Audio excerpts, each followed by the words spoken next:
Bonjour à tous et bienvenue dans cette nouvelle vidéo, une vidéo unboxing en partenariat avec la boutique Paint by Number Day. Alors habituellement je ne sors pas de vidéo le dimanche, mais là c'est à la demande de la boutique qui voulait que je sorte cette vidéo à ce moment-là, justement pour mettre en avant leur promotion du Black Friday. Donc vous retrouverez toutes les informations sur la promotion du Black Friday en barre de description. Par rapport à la boutique, il s'agit d'une boutique qui vend exclusivement du point de croix et des accessoires de point de croix. Ils m'ont contacté et m'ont donné un petit budget pour vous faire cette vidéo. Du coup, j'ai sélectionné 3 articles, mais je ne sais pas si vous le voyez déjà à la caméra. Mon colis est arrivé ouvert. Voilà, on voit bien que c'est pas déchiré, hein, c'est bien propre. On voit bien le coup de cutter dedans pour l'ouvrir. Et du coup, dans le paquet, il ne reste que 2 articles. Alors, je ne sais pas si ça a été ouvert par la douane pour contrôler le contenu, de peur que ça soit quelque chose de mal déclaré, etc. Ou si ça a été ouvert pour essayer de voir le contenu pour se servir. En tout cas, il manque un article. Je ne sais pas s'il est tombé, parce que effectivement, vu la taille de l'ouverture, les articles peuvent tomber. Ou s'il a été pris, sachant que ce n'est... Enfin, je suis pas sûre que c'était l'article qui aurait le plus intéressé les gens qui ouvrent les colis, mais bon, allez savoir, hein, quelqu'un qui fait du point de croix et qui fouille les colis pourrait être intéressé effectivement. Et dans ces cas-là, il aurait pu tout prendre.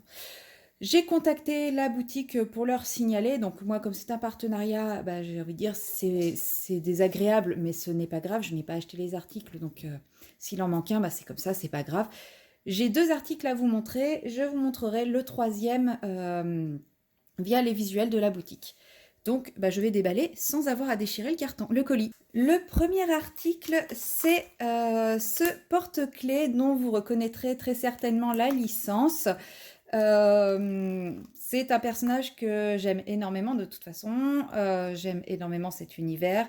J'aime énormément le réalisateur qui a créé ce personnage, etc. Donc forcément, quand je l'ai vu, je l'ai voulu immédiatement. Comme vous pouvez le voir à l'arrière, il existe d'autres modèles. Donc nous avons des modèles de petits lapins et nous avons 2 autres modèles de ce petit personnage. Et à l'intérieur, nous avons donc le diagramme, recto et verso, ainsi qu'une notice pour faire du point de croix, mais pas la broderie perlée cette fois-ci. Nous avons également un gros paquet pour bien remplir le porte-clés.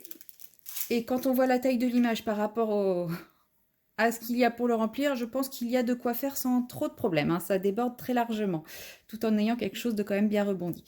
Nous avons toujours la toile imprimée qui a cet aspect un peu ciré, donc recto verso.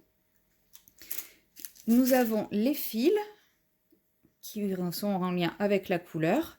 Donc là, nous avons 4 couleurs et nous avons les perles, donc le blanc, le noir, ce gris fumé qui est très joli et ce vert tendre, ainsi que le toolkit avec des aiguilles et l'anneau.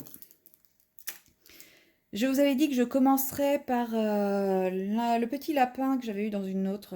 Finalement, je pense que je vais commencer par celui-ci. C'est vraiment celui-là, j'ai vraiment hâte de le faire. Surtout que j'ai cassé le porte-clés de ma voiture. Donc je pense que très rapidement, vous le verrez, je le réaliserai avec vous en vidéo. Le deuxième article est un accessoire. Il s'agit de ceci. Alors dit comme ça ne ressemble pas à grand chose. Tout ce que vous pouvez voir, c'est que ça fait 8 par 8, donc 8 pouces, il me semble.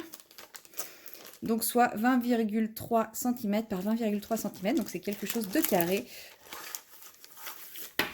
Et ça ne sera pas très compliqué à monter. Il y a les instructions à l'arrière si jamais vous le désirez.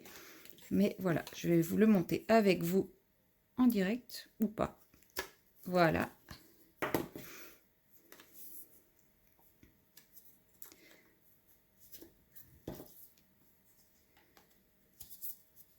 Et voilà.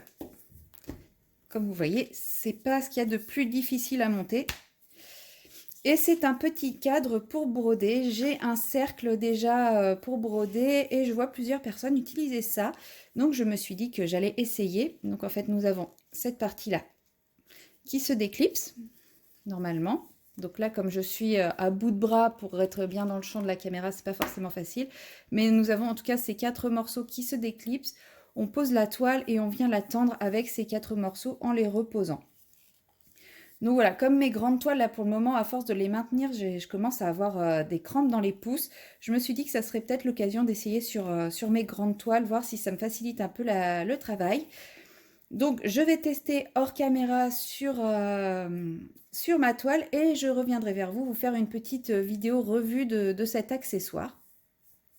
J'aurais aimé vous faire une revue de l'accessoire qui va venir après, mais comme je ne l'ai pas, ben, j'en ferai pas de revue.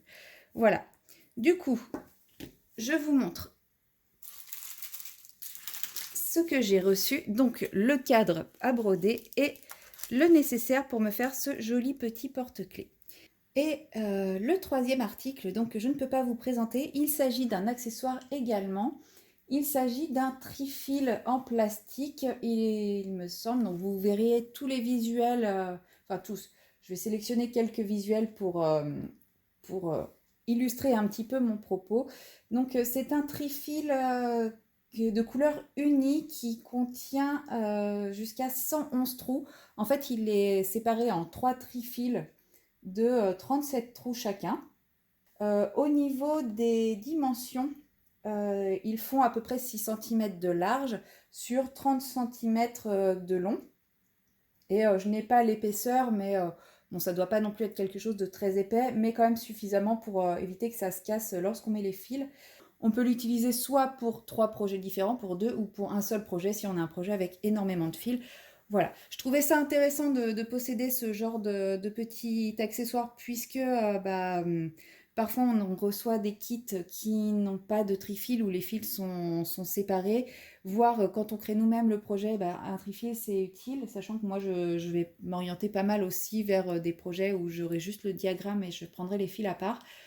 Bon là je ne l'ai pas reçu, ce n'est pas grave, hein, je verrai pour en recommander un, mais voilà, toujours est-il que je voulais quand même vous dire que j'avais sélectionné cet article parce qu'il me semblait quand même de plutôt bonne qualité, de plutôt bon rapport qualité-prix.